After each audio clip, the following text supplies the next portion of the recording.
So for the upcoming fall, I'm gonna have to take real analysis. I'm a math major. I'm trying to self-study using this book, highly recommend, really intuitive so far. But the one thing I think a lot of people get caught up on, and especially me, the last couple of days, honestly, is what the heck does convergence even mean? Because, when you're in calculus, AP Calc or regular Calc, when we say something converges, we say AN goes to 0. Okay, that kind of makes sense. So we have, AN is equal to 1 over n. When we take the limit, as n goes to infinity of AN, we're kind of comfortable with that at this point if you're taking real analysis. Okay, that makes sense. But then there's no bridge between that and the official descriptive definition, because in real analysis, the whole point is to be exact and give actual definitions so there's no ambiguity. And here, this is the formal definition.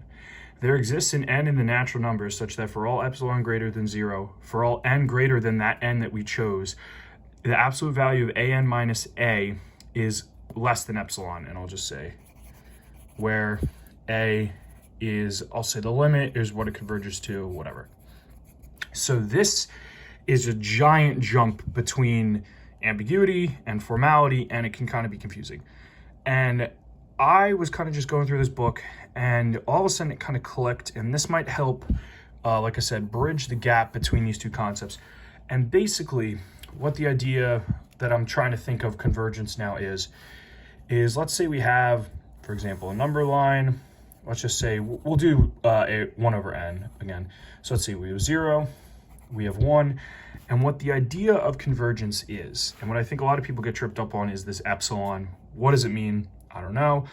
But the way how I'm kind of thinking about it now is what this really is saying is that at some point, for some n, this difference will decrease. Always. It will never increase again. It will always decrease. So what I mean by that is, let's say, for instance, we said that the limit, or, we say 1 over n converged to 1/100th, for example. Okay, really arbitrary, but you get the point. When we do A1, this is our distance. When we do A2, this is our distance. And you can see that this distance gets smaller and smaller and smaller as we approach this. However, once we get to A1 million, for example, this is not to scale, obviously. A1 million, we can see that this distance actually begins to increase.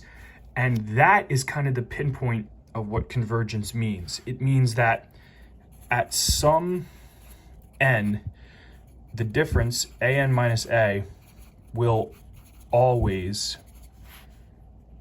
be decreasing. And I think that is the most important point that I still need to hone into my brain. And hopefully this little fact here is kind of the idea that will bridge the gap. So like, for example, now let's actually see what happens when we actually agree, just to drive the point home. 0, 1, let's say that the limit we choose is 0.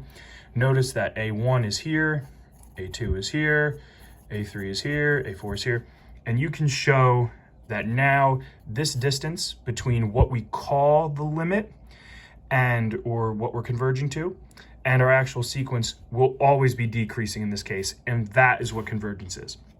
And final side note, that is why this definition only works when you know what the limit is. I thought that was really stupid the first time I learned it. Why am I proving that the limit of x plus 2 as x goes to 2 is 4? I know that. Why do I have to know a guess? And this is the reason, is because without that initial guess, we have to show that this distance is not continuously, you can't use that word, but it is always going to be decreasing at some point n. So yeah, I hope that helped my fellow real analysis students. Once again, highly recommend this book. It was only like $17 on Amazon. And yeah, hope to make some more videos like this to help out people. Peace.